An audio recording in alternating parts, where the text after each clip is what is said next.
¿Qué tal, amigas y amigos? Bienvenidos todos a un nuevo video de KX Contenidos y a una nueva edición de la clásica sección de este canal, que son los 10 discos favoritos. Hoy me acompaña el señor Fabricio Pedrotti. ¿Cómo estás, Fabricio querido?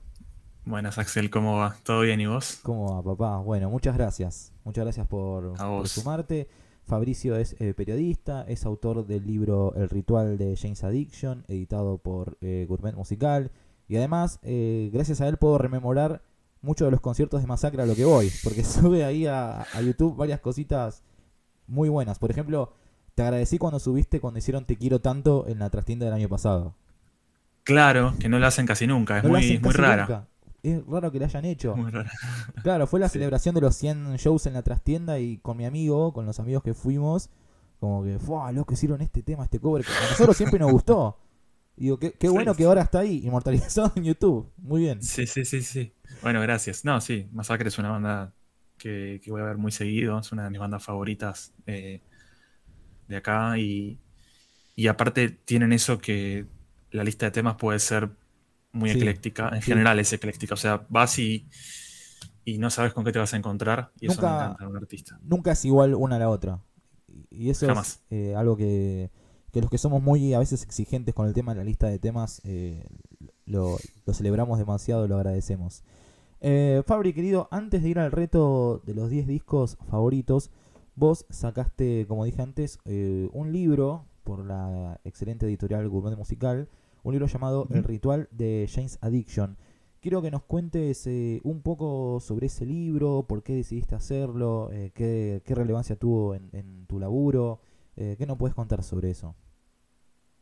Bueno, es un libro que empecé a escribir en 2014 y que salió en 2019. Ujú, Y, y es un libro que está basado justamente en Ritual de lo Habitual, el disco que ellos sacaron en 1990. ujú, Y lo que yo quería contar un poco era la historia de todo eso, de todo lo que pasó con la banda en un lapso de 2 o 3 años. La historia de la banda es muy rica en general, pero en esos 2 o 3 años pasaron un montón de cosas que la verdad para mí merecían un enfoque muy específico en eso y que realmente lo veía, o sea, antes de escribir el libro veía la cantidad de cosas que habían pasado y parecía digno de una serie, o sea, parecía digno de una ficción y no de algo real. Y, y vi que esa historia no estaba escrita y para mí era fundamental también hablar con ellos, ¿no? Era sí. como clave tenerlos a ellos cuatro, y no solo a ellos cuatro, sino también al productor del disco y a las personas que estuvieran involucradas en esa historia. Es algo que traté de hacer siempre con mi laburo periodístico, ¿no? De ir a la fuente siempre que se pueda. Y, y aproveché mucho eso, aproveché que, que no tenía primero esta cuestión de una urgencia para sacarlo, Ujú. para hacer lo que llaman periodismo lento, que es justamente por ahí tomarte 5 años en hacer una investigación, Claro, claro, sin pero presiones ni después, nada. sí, claro, después poder agarrarlo y decir, poder agarrar ese libro y decir, bueno, están las personas que yo quería que estuvieran y que eran relevantes para la historia. Y se fue dando un poco así, se fue dando de esa forma, entrevistándolos a ellos, fueron más de 100 horas de entrevistas con la banda, con los productores, con la propia Jane, de Jane's Addiction del nombre, Sí. con un montón de músicos, está desde Fred Durst de Limp Bizkit hasta Chino Moreno de Deftones, pasando por, bueno, una edición actualizada salió con Peter Hook haciendo el epílogo. O sea, hay un montón de músicos también que estuvieron alrededor, que formaron parte, si querés, del multiverso Jane's Addiction que están ahí. Y sobre todo creo que es una historia que traté de que la contaran ellos. No es una historia oral, digamos, no son testimonios como entrevista, en formato entrevista. Está contado en tercera persona, pero sí con el testimonio de ellos todo el tiempo. Y, también mi premisa era que lo pudiera leer una persona que quizás no estuviera interesada en la banda Sí. y que así todo la historia le fuera interesante. Entonces, desde el primer borrador hasta lo último fue cambiando un montón el desarrollo. Eh, y, y bueno, quedé muy contento con el resultado y llegó un momento que dije, bueno, ahí está bien, hasta acá está bien, porque uno si no podría seguir Seguís, corrigiendo y corrigiendo y seguís. corrigiendo, cambiando cosas. Claro, claro. Pero, pero bueno, quedé muy contento y sí, la verdad que también me ayudó mucho esto de hacer un libro en la época de Internet, obviamente, Ujú. porque pude establecer estas conexiones con estos artistas y también con gente que, por ejemplo, eran miembros de foros y demás, que se ofrecieron a, no sé, mandarme desde Estados Unidos sus colecciones de recortes. Entonces tengo un montón de documentos en formato físico que no están en Internet, que me mandaron desinteresadamente y que fueron primordiales para la investigación del libro, ¿no? Porque hay acceso a mucho material de eso, incluso ejecutivos de Warner Music que ya no trabajan más en la empresa, que me mandaban también documentos así como medio confidenciales que obviamente ya pasaron eh, 30 años y ya Ya está. expiraron en Sí. cuanto a la confidencialidad. Claro, claro. Eh, pero ese tipo de cosas que, digo, tuve mucho apoyo de muchas personas que, bueno, se fueron interesando cuando vieron que el proyecto iba en serio y que estaba que estaba esa historia para contar también. Y bueno, también está la historia de cómo empezó Lollapalooza, porque la gira despedida de James de ese momento y de Ritual de lo Habitual dio el lugar a que naciera Lollapalooza, así que está como contada también esa gira. Así que es un, ¿cómo decirlo? Es una montaña rusa realmente como parece en la tapa. Sí. Es una montaña rusa de cosas que van pasando en el libro, hay de todo, hay eh, la típica historia de rock and roll, de adicciones, de sexo y música fuerte. Y también hay de todo. Hay drama, pero sobre todo está la música. Y eso me parece que es lo más importante. ¿Tuviste feedback de la banda luego de la publicación del libro? ¿Algún Sí, de hecho, comentario? bueno, cuando Perry vino acá a la Argentina en 2019, pude darle el libro en mano. Justo había salido. Ujú, Él hizo el prólogo del libro. Eso también fue como algo muy, muy groso para mí, ujú. que él mismo hiciera el prólogo. Eh, y de hecho tiene uno de los ejemplares del libro en su habitación del Faena. Qué grande. Cada vez que viene acá, Está ahí. Está está ahí. Está ahí, sí.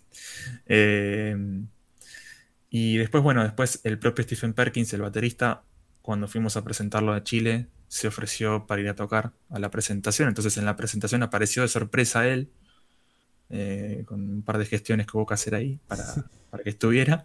Yo lo invité a charlar, pero él dijo, dale, voy, ármeme una batería también que voy a tocar. Bueno, así Armar que todo, sí. sí, fue genial. Fue también un sueño hecho realidad, uno de los días más felices de mi vida. Eh, y después con Eric Avery también. eh, y ahora cuando vinieron en marzo, vinieron sin Navarro, porque Navarro está ausente de la banda, Sí. por un tiempo por lo menos. Vinieron con Josh Klinghoffer de Ex Red Chili Hot Chili Peppers. Peppers, Pearl Jam, Sí, sí, claro. sí. Y bueno, también se lo di a él, aunque no es parte de Ritual, no fue parte del disco.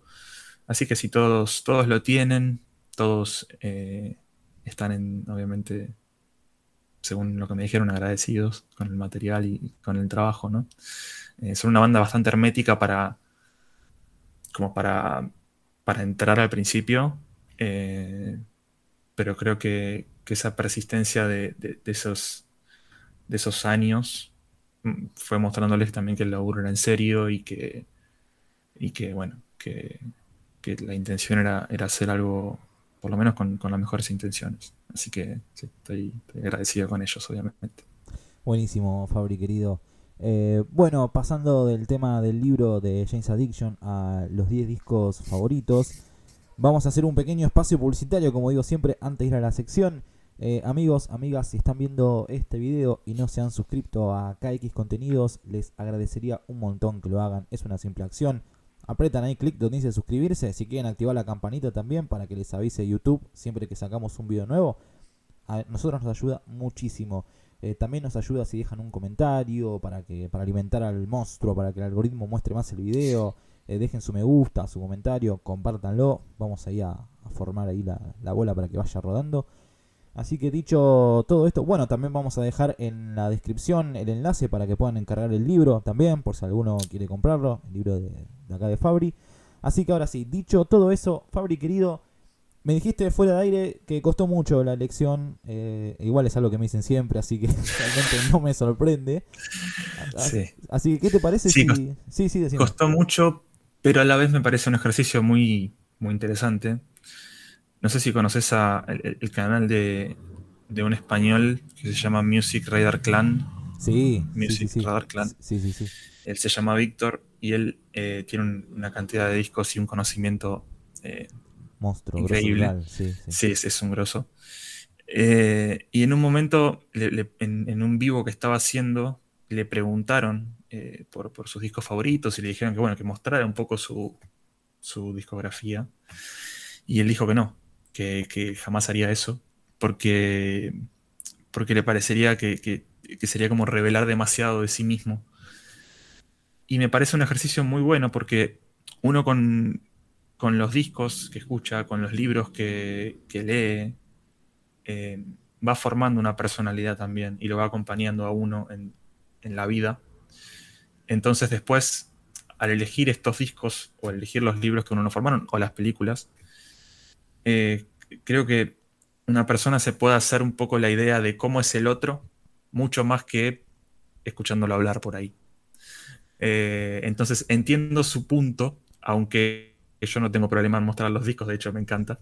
Excelente. Pero entiendo a lo que va, en el sentido de que uno con estos desafíos conoce muchísimo a las personas y está buenísimo, buenísima la iniciativa y bueno, soy seguidor del canal Gracias, papá.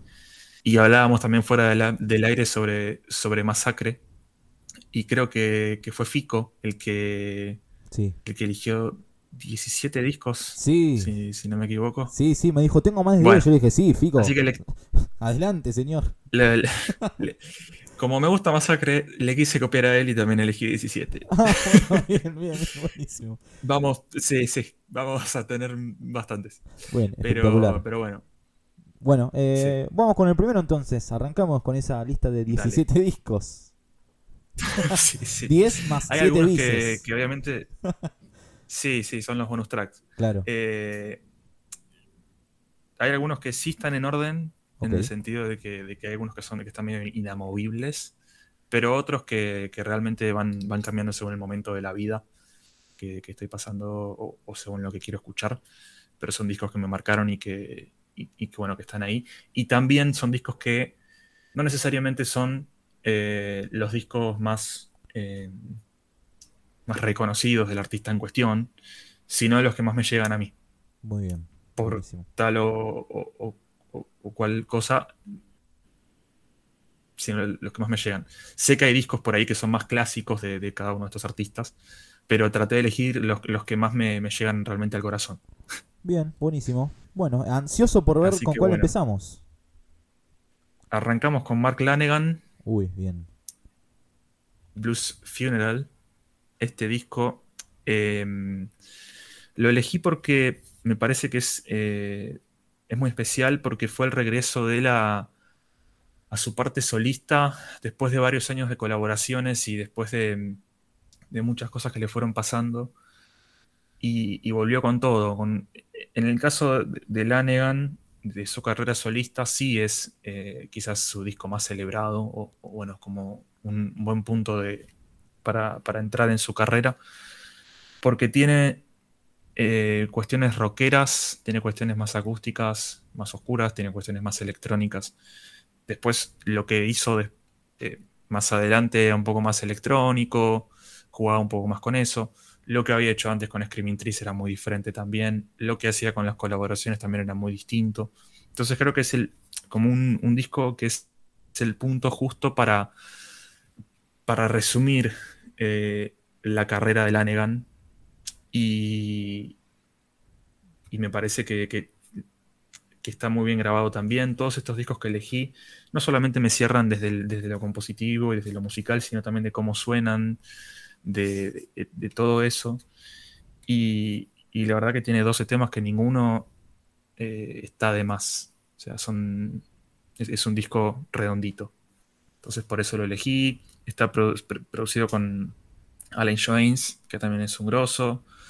Toca el bajo, creo que en un tema o dos, Martin Lenoble, que fue bajista de Porno for Pyros, de Jane's Addiction, de The Cult. Así que también tiene una consideración especial por mí en ese sentido.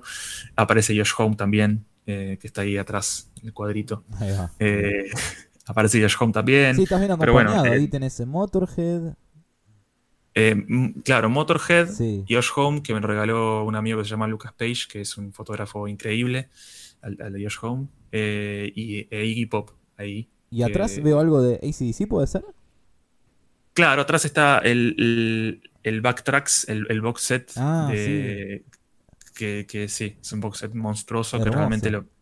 lo enchufás y puedes tocar la guitarra con el amplificador. Sí. Espectacular, espectacular. Bueno, bien, bien, excelente.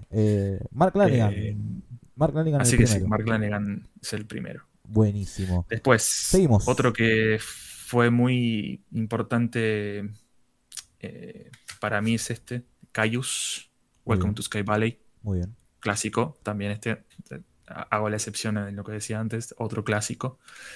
Eh, una- un disco fundacional, fundamental del Stoner, no diría fundacional porque ya había empezado unos años antes, pero si querés el disco más clásico de ellos sí. Y es un tríptico, tiene tres partes que están muy bien divididas y tiene temazos. Ya arranca con, para mí, el que es el himno del Stoner, que es Gardenia.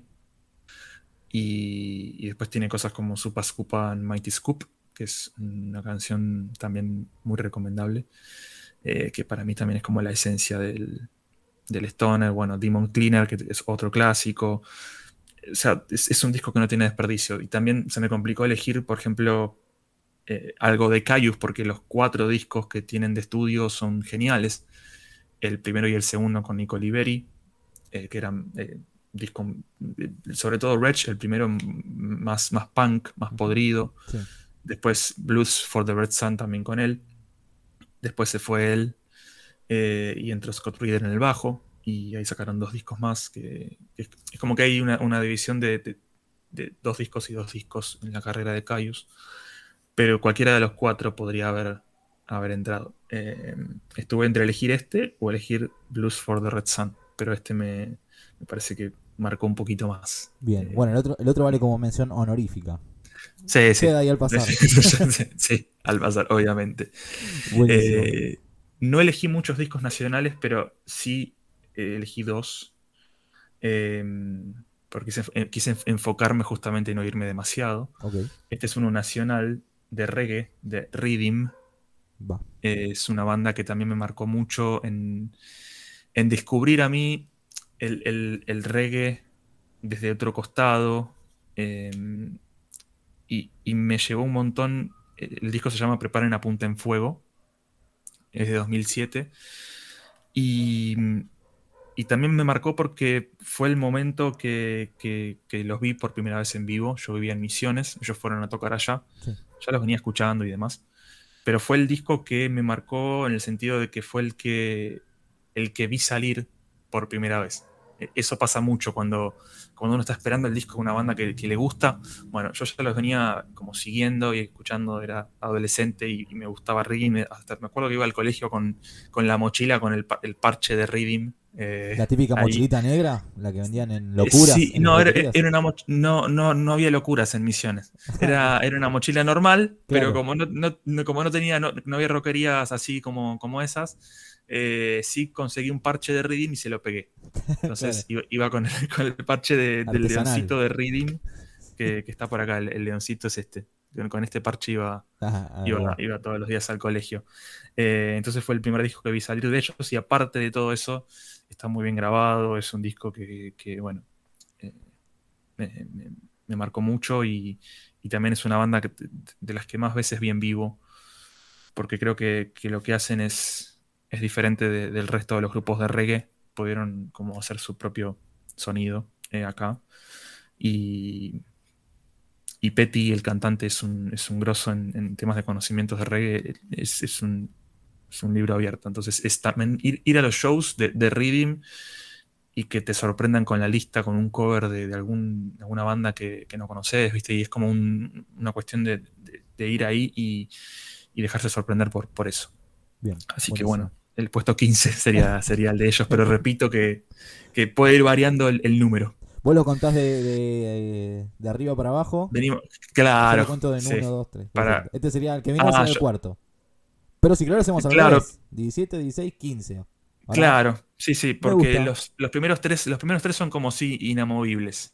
Perfecto. Así Listo. que Ahora vamos, sí, sí. vendría el Y ahora viene el 14. El 14. 14. 14. Buenísimo. Vamos. Que este es de Gojira, o Gojira, Bien. está firmado. Magma. También, no es el disco clásico, pero es el disco que más me llega. Porque es una mezcla de stoner con death metal, con hard rock, con canciones así muy, muy pesadas, pero progresivas. Y tiene todo lo que me gusta en una banda. Y cómo suena este disco es increíble. Es uno de esos discos que uno podría poner para probar un mini componente, ya no se usa más el mini componente, ¿no? Pero creo que se entiende un Para poco el, chequear el- los el graves y concepto. todo eso, ¿no? Sí, para checar los graves, sí, sí. Está muy bien grabado, también, del tema 1 al 10 es un discazo recomendado para el que quiera ingresar al mundo de Gojira. Eh, es una banda que también, bueno, pude ver en vivo el año pasado en el Luna Park y también los vi en un viaje que hice y también una locura lo profesionales que son, el sonido y todo. Sí, increíble. Buenísimo, buenísimo. Bueno, vamos con el 13. Con el número Sí, 13. y acá también estamos eclécticos, volvemos al reggae, Me gusta Steel igual, ¿eh? Pulse. Me gusta ese ida y vuelta. Sí, Reggae Stoner, sí, Reggae sí, Heavy. sí, Me gusta. sí. Steel Pulse, acá rompí una regla que había hecho, que me hice a mí mismo, que era la de no elegir discos en vivo, Ahí va. porque me parecía hacer trampa. Me gusta cuando se imponen Pero, reglas ustedes mismos. Porque yo no pongo reglas, sí, ¿viste? Yo elegí. sí, Además, hasta sí. dejo elegir más. Pero los que somos obsesivos tenemos nuestras propias reglas que nos vamos imponiendo en la cabeza. Claro. Y este disco también me parece eh, histórico porque eh, ellos celebraban el- el- el aniversario número 100 del nacimiento de Haile Selassie I, que es una figura muy importante para el reggae y para África y Jamaica también. Lo grabaron en Francia, en vivo, como decía recién, y tiene una cuestión que el disco es del 91, salió en el 92. Me parece que es también una muy buena puerta de entrada para los que dicen que el reggae es monótono o que el reggae tiene esa cuestión que es medio así. Eh, por ahí, eh, con este disco se puede llevar una sorpresa muy, muy grosa, porque está muy bueno, está muy bien grabado, como decía recién. Tiene medleys que hacen que sea más divertido, más así la cuestión. Ujú. Eh, También está como decía, entre los clásicos del reggae, no es una elección poco obvia, pero, pero sí que me lo salté con esto que decía que es en vivo. Y me gusta mucho eso del reggae, escuchar los discos en vivo también está bueno, porque las bandas, sobre todo ahí, experimentan un montón y ahí también me recuerdo a lo que decía de Reading, que en vivo es una banda para experimentarla. Y bueno, Steel Pulse vino hace poco a Sudamérica, no vinieron acá, pero bueno, Ah, te los iba a que no preguntar, vinieron porque no me tenemos. enteré. Nos pasaban por Sí, arriba. nos pasaron por arriba, vinieron a Chile, Brasil y un par de países más, Va a empezar a pasar pero más seguido eso, amigos. sí, sí, sí, ya está pasando. Ya Ya está pasando. pasó It's también happening. con Bruce Dickinson también hace poco, bueno. Eh, pero bueno, es una banda que es también fundacional en el reggae y es el tipo de reggae que me gusta.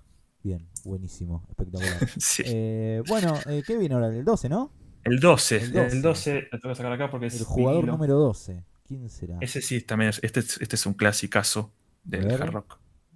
Ahí va. Eh, Creo que Ahí no va. hace falta introducción. Los vi hace poco en el Masters of Rock y me partieron la cabeza, boludo.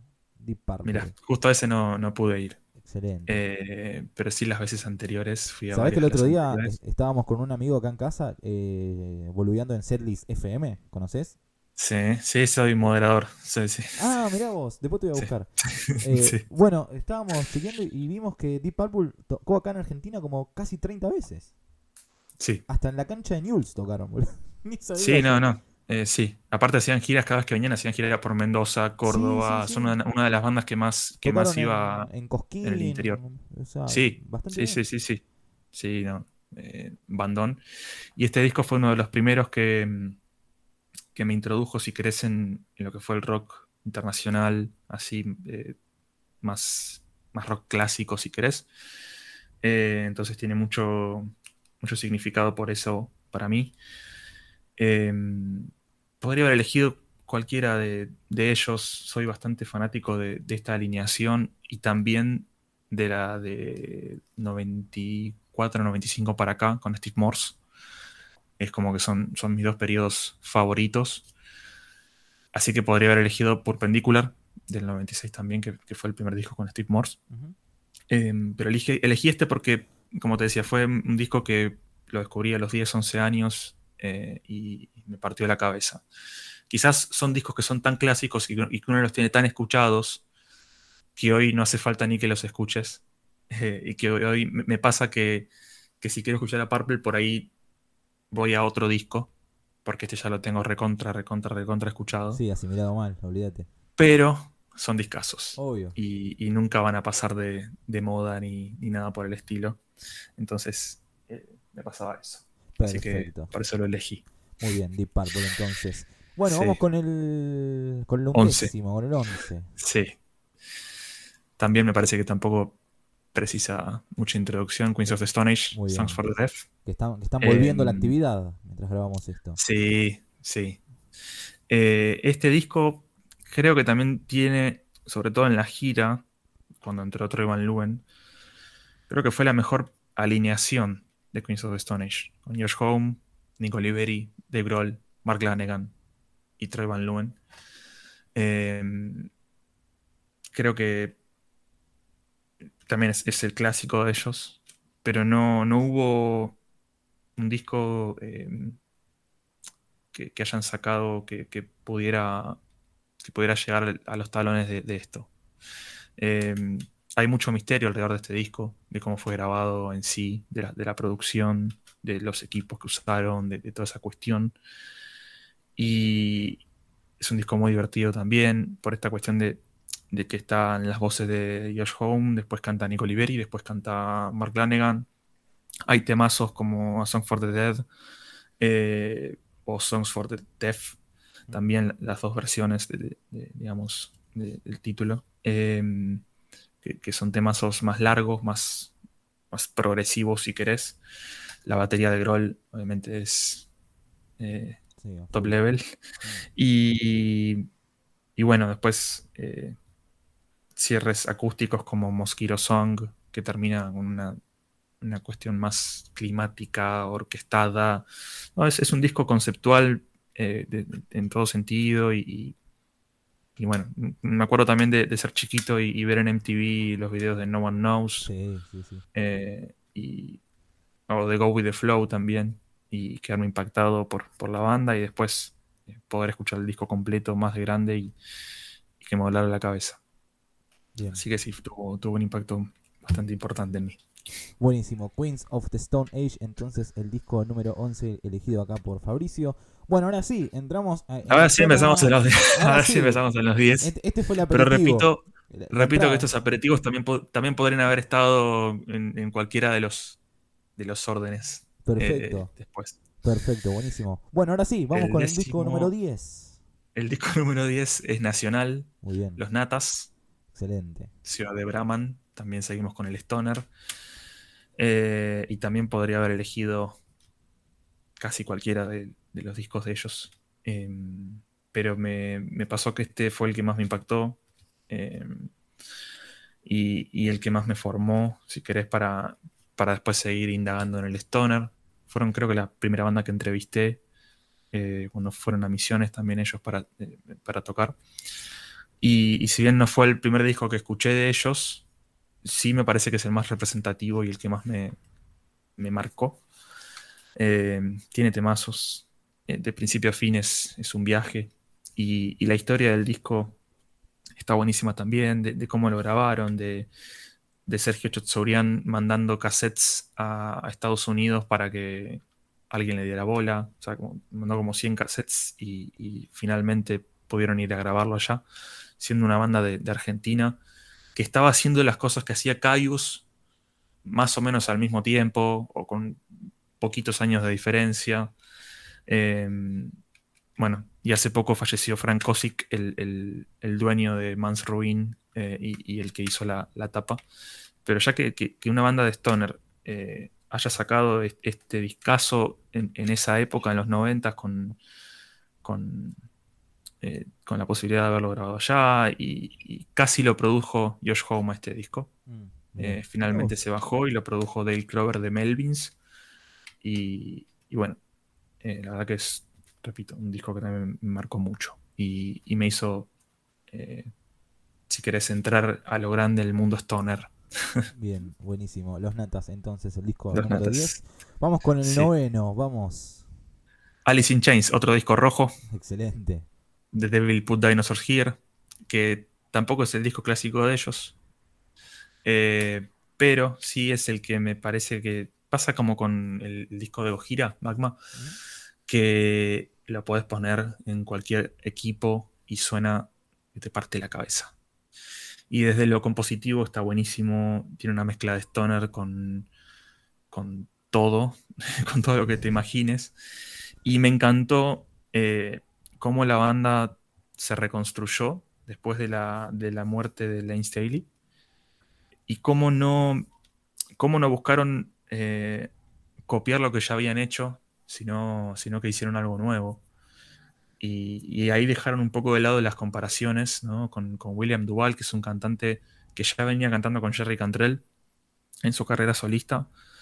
Y me parece que fue la elección correcta, porque después hay bandas como Stone Temple Pilots, por ejemplo, que buscan emular lo que ya fue, lo que ya pasó. eh, pero ellos eligieron el camino más difícil, que es justamente hacer algo distinto y algo nuevo.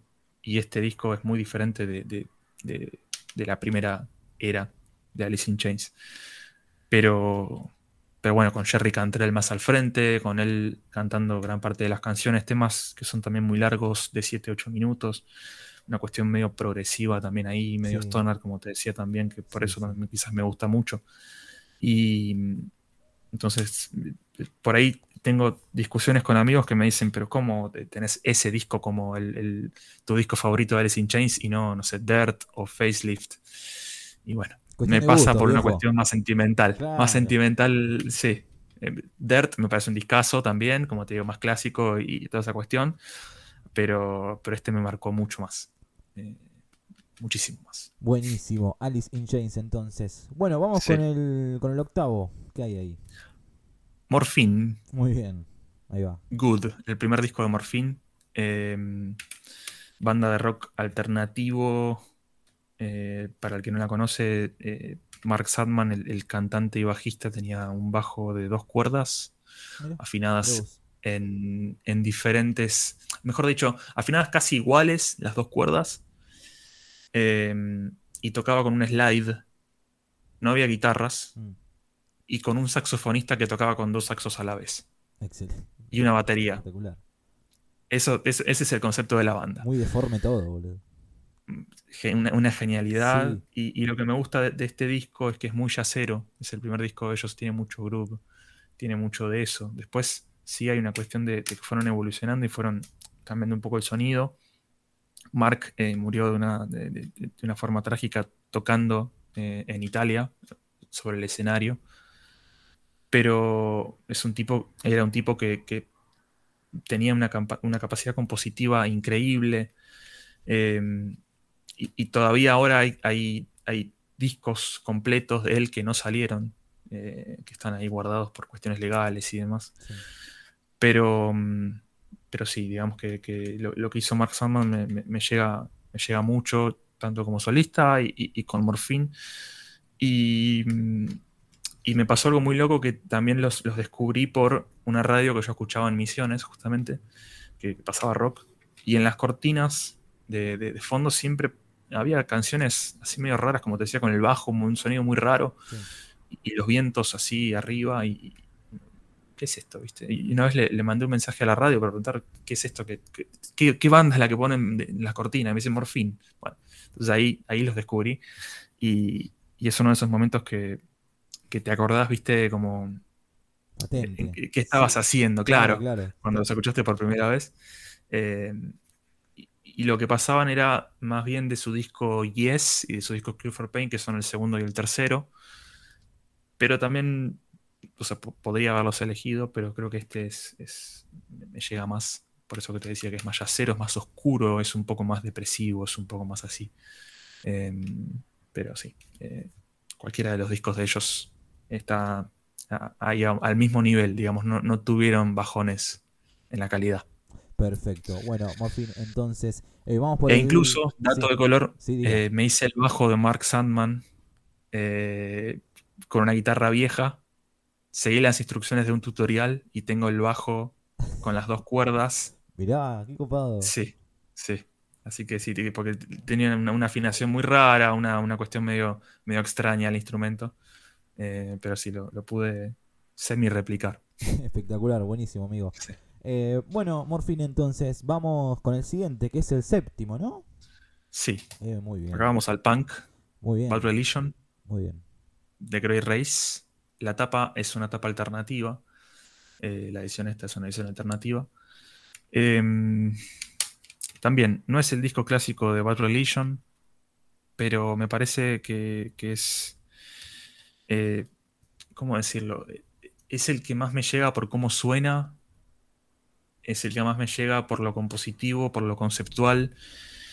Ellos lo que intentaron mostrar acá era cómo la sociedad, ya desde el título, la raza gris, cómo la sociedad y cómo los seres humanos somos el único animal que podemos ver eh, con una gama de colores tan, em, tan Amplia, exacta, quizás. tan amplia, Sí, sí. y a la vez nos concentramos en un lado o en el otro, en lo blanco o en lo negro. Claro. Entonces ellos, bueno, todas las fotos del disco son en gris, ¿no? Por eso somos la raza gris. Y desde lo conceptual también, como te decía, desde las letras, es una banda que me llega un montón y que te hace pensar siempre. Y este disco fue para ellos también muy, muy importante porque fueron a grabarlo con Rick Ocasek de The Cars, Sí. que uno diría The Cars, con Bad Religion no tiene mucho que ver, pero sí. Greg Graffin, el cantante, es fanático de The Cars. Y, y fue el primer disco que hicieron sin Greg Gurewitz, que era co-compositor y también productor de la banda y guitarrista de la banda. Después volvió. Eh, Primer disco con Brian Baker, guitarrista que después quedó en Bad Religion y quedaron como en estudio con tres guitarras, porque después volvió, como te decía, Greg Gurewitz. Pero fue también un desafío para ellos, que se fuera quizás el más importante de los compositores de la banda y ver cómo salían, con qué salían, y salieron con un disco que de principio a fin también es una bomba. Bien, Así que sí, excelente. lo recomiendo. Espectacular. Bueno, vamos por el sexto disco, amigo. ¿Con cuál El vamos? sexto lo tengo acá encuadrado, porque Ah, también, miércoles. también está firmado, Ah, entonces lo mirá. tengo en un cuadrito y es este, de Ghost, Muy bien. Infestisuman. ¿Vas a verlos en Movistar? Sí, sí, sí, sí. Es una banda que me acompañó mucho también desde que los conocí. Y también elijo Infestisuman porque eh, también tengo esa cuestión sentimental con ellos, de que los descubrí cuando no se sabía quiénes eran, cuando estaba toda esa cuestión ahí en 2010, 2011. Lo descubrí con el disco anterior, Opus Eponymous, Ujú. y, y fue el primer disco que salió. Como te decía, que me pasa eso muchas veces, ¿no? Que cuando que el primero que estoy esperando de la banda, que ya me gusta. Y, y tiene canciones como Zombie Queen, por ejemplo, que me parecen también composiciones increíbles. Lo único que no me gusta tanto de este disco es que suena medio comprimido.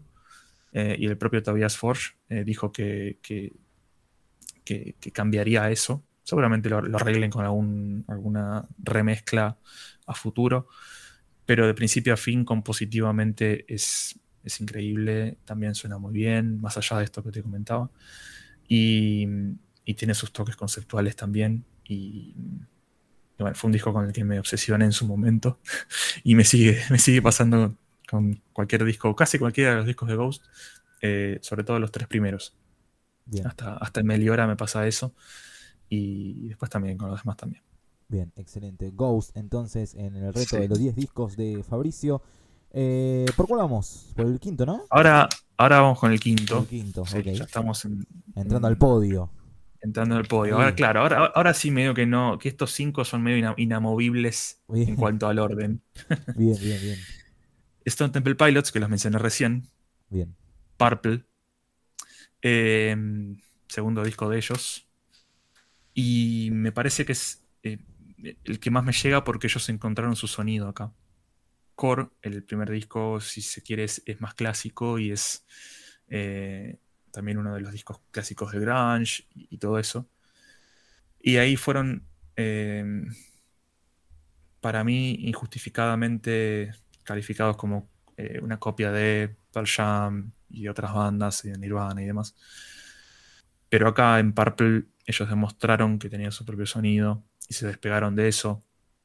Y hay canciones como Loungefly, por ejemplo, que me parecen que tienen justamente un vuelo muy importante. O bueno, ya la apertura con Midplow. eh, es increíble también eso. Y el sonido me parece muy adelantado para la época. eh, y ese salto que hay de Core a Purple en lo sonoro me parece también muy destacable. Como que se despegaron muy rápido del mote de banda grunge así y lo llevaron para otro costado. Y, y bueno, es un disco que también tiene como un cierre bastante gracioso al final. eh, Como que no se lo tomaron tan en serio, pero repito, es un disco que va y viene por un montón de climas y que me acompañó mucho. Me acuerdo que los descubrí por un libro, que yo te lo voy a mostrar, que lo tengo también por ahí, Dale. que me hizo descubrir muchas bandas. Eh, a ver, lo busco Vaya, acá. vaya a ver. Es este disco, este libro, que me lo regalaron cuando tenía, creo que 11 o 12 El años. famoso Milun El Discos. famoso Melon Discos es Sí, una Biblia. señor, sí, señor.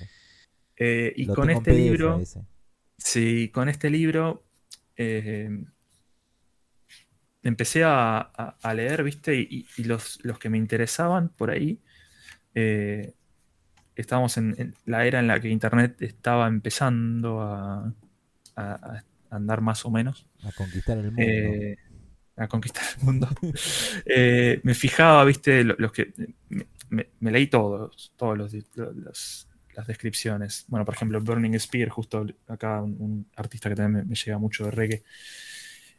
Lo fui descubriendo de acá, ¿viste? Y leía un poco la descripción, veía un poco la tapa y el estilo que eran y los buscaba en Ares, ¿me acuerdo? O en donde pudiera, El o en famoso YouTube, Ares. o en la Sí. disquería que tuviera cerca, para ver si es que estaba el disco ahí. Y así descubrí un montón de cosas.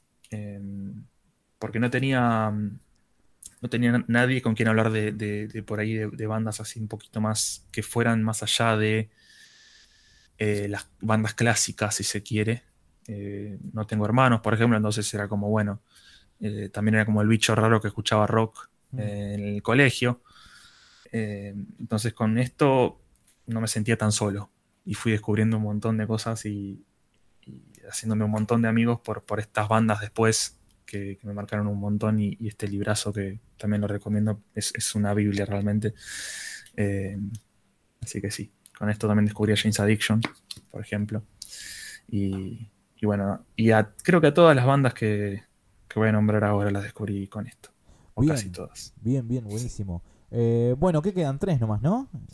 4. Quedan cuatro. Bueno, vamos 4. con el cuarto. Porcupine Tree, Muy bien. ¿Firmado? In Absentia, firmado también, sí. Tengo varios firmados porque estos. No soy cholulo, no me considero cholulo, pero con los discos que me gustan tanto, cuando pude entrevistar a los artistas en cuestión, eh, al final de la entrevista aprovechaba porque, bueno, eran discos que, como te digo, bandas que para mí me fueron muy importantes y ahí hacía la excepción. Ujú, claro. Entonces sí, firmado por Steven Wilson. Me pasó algo muy loco también con este disco y con esta banda en general, que empecé a descubrirlos por la carrera solista de Steven Wilson, creo que con Insurgentes de 2008. Y me encantó la carrera solista de él y dije, bueno, este tipo también tiene esta banda antes, Porcupine Tree. Pero me gustaba tanto su etapa solista que hasta tenía como miedo de ver qué había atrás porque decía, no puede ser mejor que esto. Discos como, bueno, Insurgentes, Grace for Drowning, que sacó después. Y, y después llegué a este disco y me voló la cabeza también y me terminó gustando más que lo que había hecho ahí.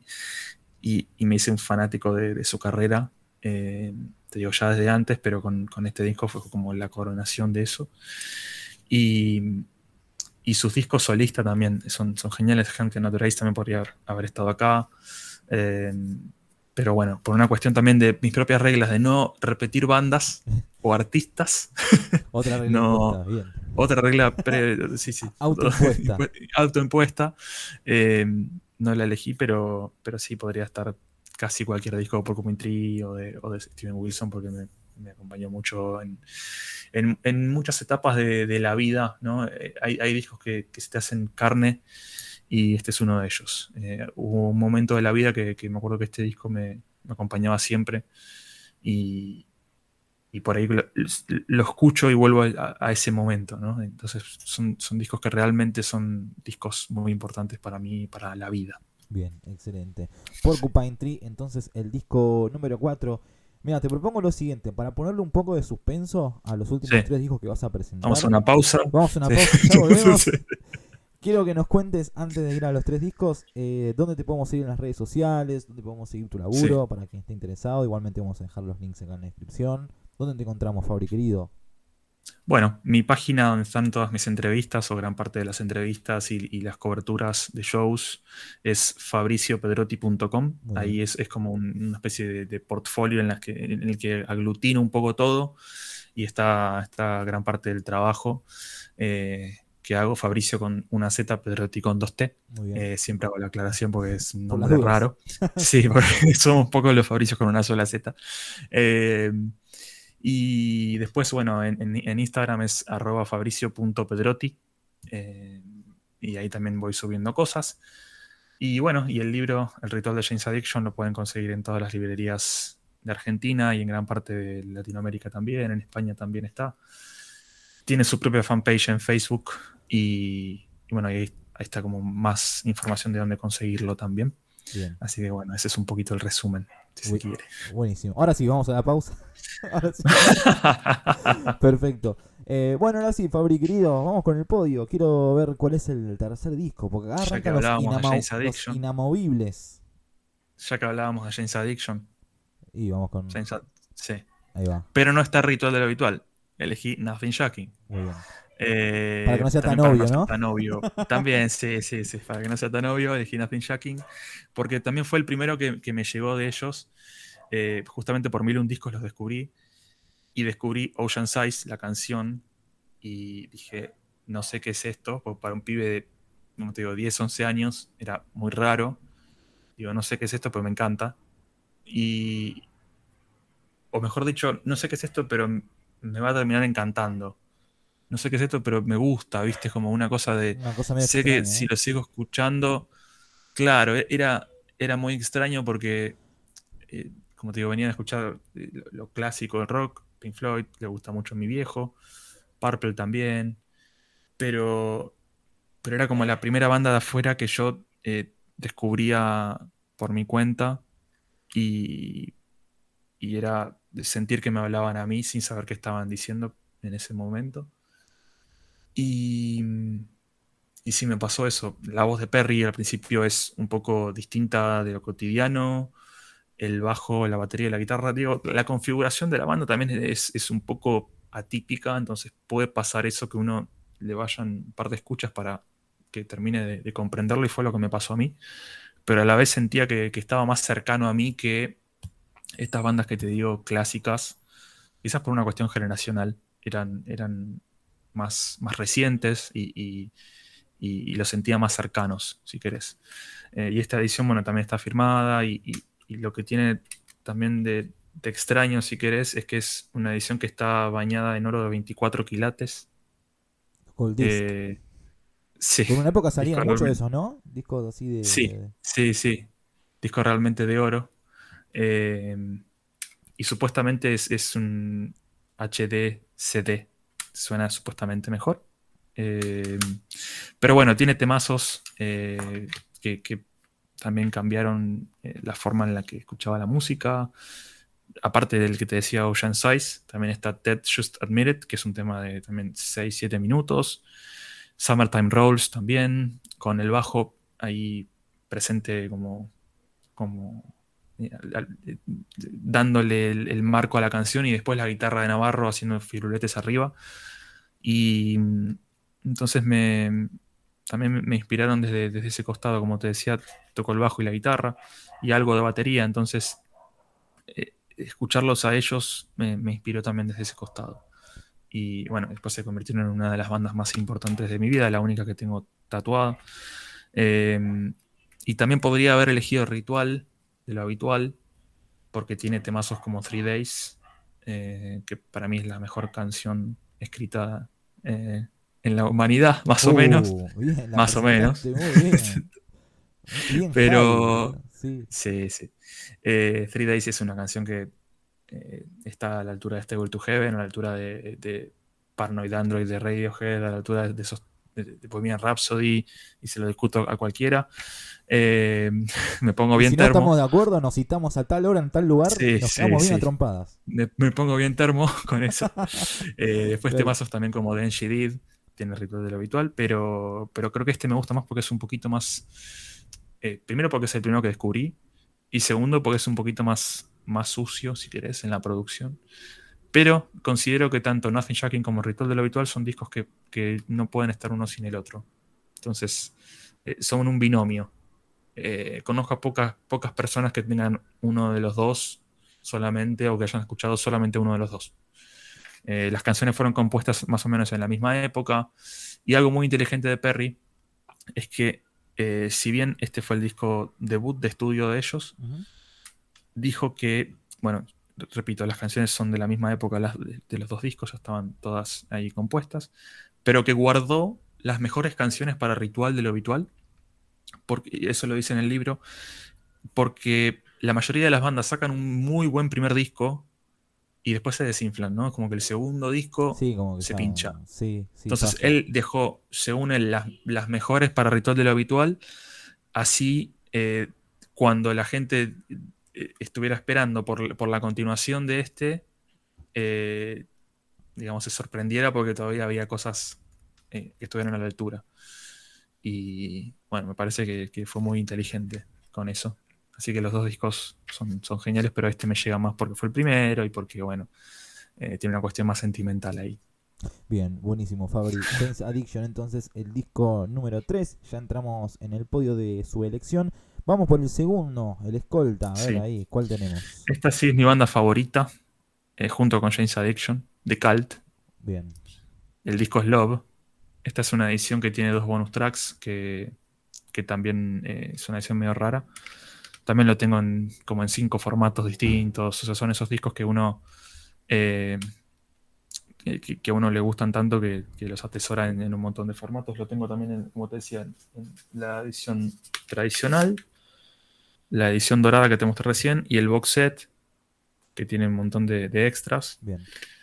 Y también es un disco que de principio a fin me parece que lo que hicieron acá fue el principio de una trilogía que sacaron de discos totalmente distintos entre uno y el otro, porque pasaron de hacer algo parecido al post-punk acá y a lo dark y a lo new wave y ese tipo de cosas, a hacer un disco como Electric con Rick Rubin en el 87, que era más tipo AC/DC, y después en el 89 un disco como Sonic Temple, que también fue totalmente distinto porque tenía un sonido mucho más amplio, mucho más de estadio.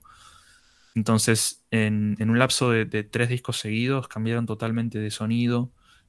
Y es algo que me encanta de Cult, que no hay un disco que sea parecido al otro.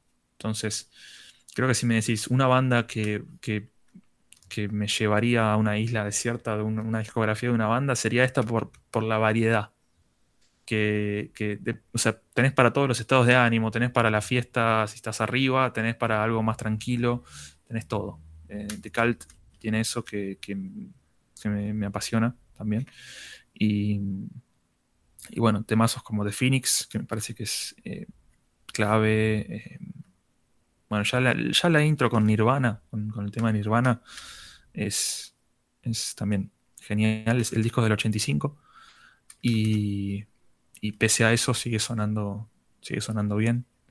Em, Son esos discos también, como te decía, clásicos para mí. Quizás su disco clásico sería Electric o Sonic Temple, Sí. pero a mí el que más me llega es Love. Y bueno, ese es el segundo. El segundo Ahora sí queda uno disco, solo. entonces, de Ya Cult. llegamos al primero. Pero como me gusta todavía a mí poner suspenso, vamos a ir, ahora sí, nada. Antes de ir Yo lo lograba. a la primera elección, a tu primer puesto, quiero hacerte un pequeñito desafío dentro de este desafío, porque yo soy Sí, así, ¿viste? Me gusta desafiar a la gente y tirarle, desafiarlos. sí. ¿A quién nominarías para hacer este reto? ¿Quién te gustaría que elija sus 10 discos favoritos acá en el canal? A Facundo Llano, periodista, autor del libro de Stoner argentino junto con Carlos Noro. Bien. Es un tipo que sabe un montón de música también. También no, porque yo no me considero que sé un montón de música. Usted sabe, no se haga lo humilde, usted Yo no, sabe. no, no. Eh, Escribió un libro sobre Jane bueno, Division, sabe. pero él, La él jugada de sabe un montón de humilde, la jugada de música. humilde. No, él realmente sabe un montón de música y es un tipo que tiene una cabeza increíble para la música y estoy seguro también que los 10 discos o más, por Sí. eso también lo nomino, porque no va a poder elegir 10. Se le va a hacer muy complejo, se le va a hacer muy complicado, así que es un desafío público. Epa. Eh, Para pero Facundo sí, Llano, ¿es su nombre? sí, Facundo Llano. Ya lo vamos a rastrear. eh, Ya lo vamos a sí, rastrear. sí, sí, es un gran periodista. Eh, y también escribió en el Acople muchos Ah, años. mira, sí, conozco. Y sí, sí, tiene una carrera inmensa y bueno, sabe muchísimo de música y estoy seguro de que la elección también va a ser muy ecléctica. Lo que, Bien. lo que elija va a ser también un vaivén de cosas. Muy fanático también de Masacre. Va a Bien, verlos muy bien. Es seguido. de los nuestros Así que entonces. seguramente te lo cruzaste ahí. Posiblemente, en alguna trastienda ahí, Sí. seguramente me habrá pegado una patada en algún mosh o algo, seguramente. Sí, Vamos a ver seguramente, qué sí, sí. onda. Bueno, ahora sí, vamos con el primer disco. Queremos ver, mejor dicho, cuál es el primer puesto del reto de los 10 discos favoritos del señor Fabricio Pedrotti. Adelante. Vamos al rock progresivo. Acá. También otro que descubrí con 1001 discos. Jethro Tull. Fika Uf, Sabrik. muy bien, muy bien. Fika Sabrik. Esta edición también es la edición de época, que lo lindo que tiene es que viene con el diario. Porque esto se abre y es un diario con todas las páginas y un diario real hecho por la banda, ¿no? Bueno, ahí no se llega a apreciar muy bien, pero Ah, bastante armaron un copado. diario Sí, sí. con todas las secciones y todo. Bueno, ahí está el disco. Eh, ¿Qué tiene este disco? Bueno, primero que es una sola canción dividida en dos. Es el disco conceptual por el que nos joden a los que nos gusta el rock progresivo, de que bueno, tiene un solo tema en el disco, bueno, es un solo tema. Pero es un solo tema dividido en dos. Eso ya es, o sea, cara A y cara B. Sí, ya muy, muy rock Es progresivo ya. Se cargan solos a Ficas a veces. Brick A y Ficas a Brick B. Claro. Claro. Ese es el disco. Pero ¿qué pasó con este disco? Que lo que hizo Ian Anderson, el líder de Jethro Tull, fue imaginar una historia de que un chico escribía una letra y que escribía si querés, un disco completo y que ellos le ponían música. Un personaje que se ha inventado, que es este acá, Gerald Bostock, un chico de 8 años, que acá está toda la historia. O sea, parte del diario es la historia de Gerald Bostock. Y entonces, en una época en la que no había redes sociales, no había internet y demás, mucha gente realmente pensaba que era así, que era un chico de 8 años que había hecho la letra, que ellos habían puesto la música.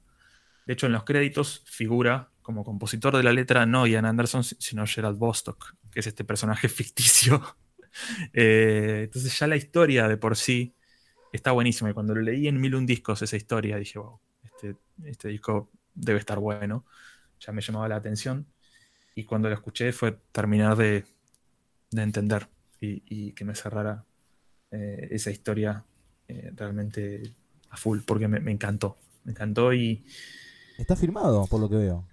está firmado. Sí, como te decía, varios de los que tengo acá están firmados por una cuestión sentimental que me pasa eso, ¿no? Y después salió, bueno, también, mira, hablando de las ediciones, lo tengo en vinilo, la edición de época, bueno, con la versión diario, la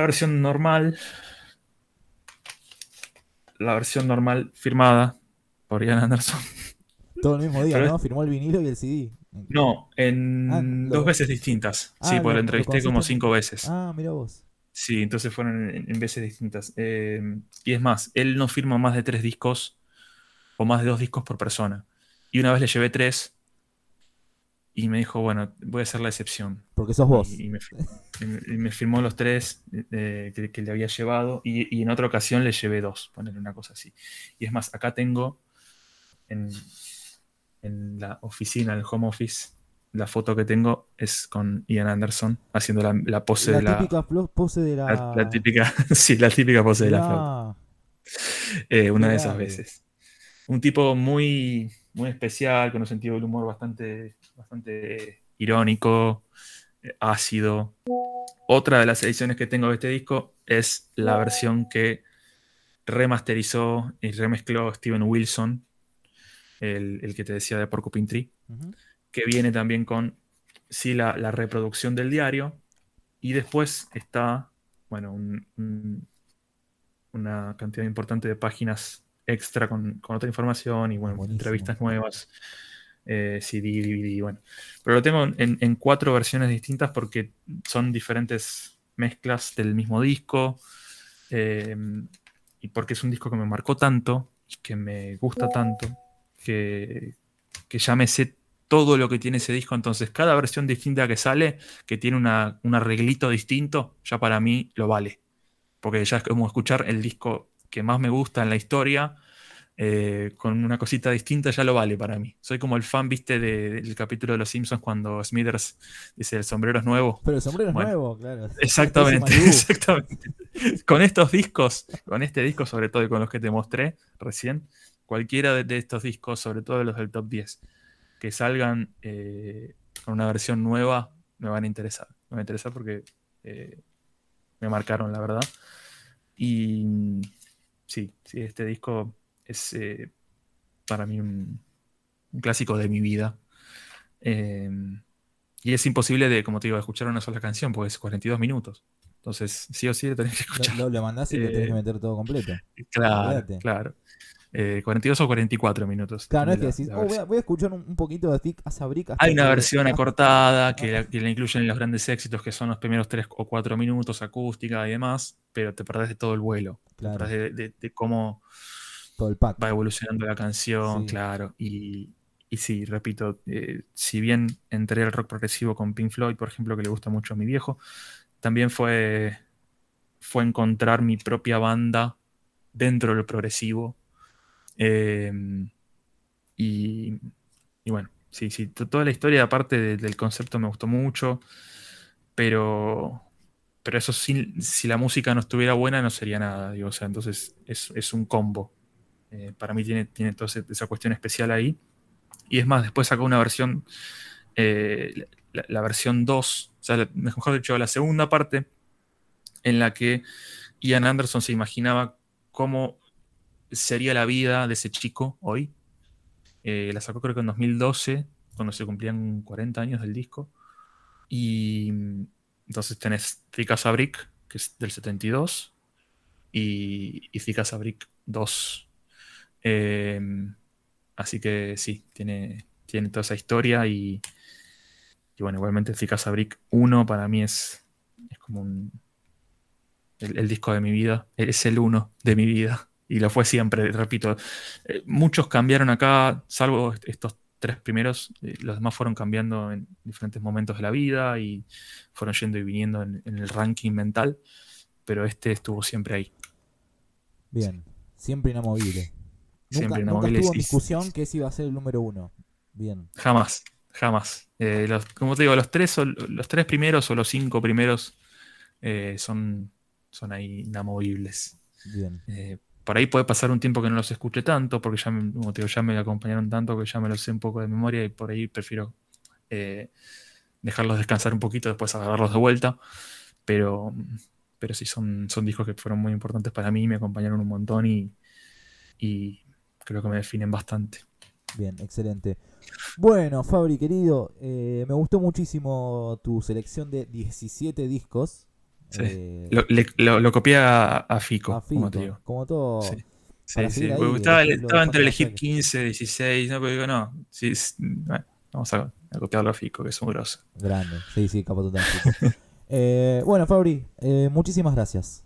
Gracias A vos. por estar acá en KX. Me gustó mucho tenerte como invitado, la pasé excelente. Espero que haya sido lo mismo para vos. Sí, sí. Muchas gracias. Vamos a dejar en la descripción tus redes sociales, el enlace para que puedan comprar el libro, El ritual de Jane's Addiction.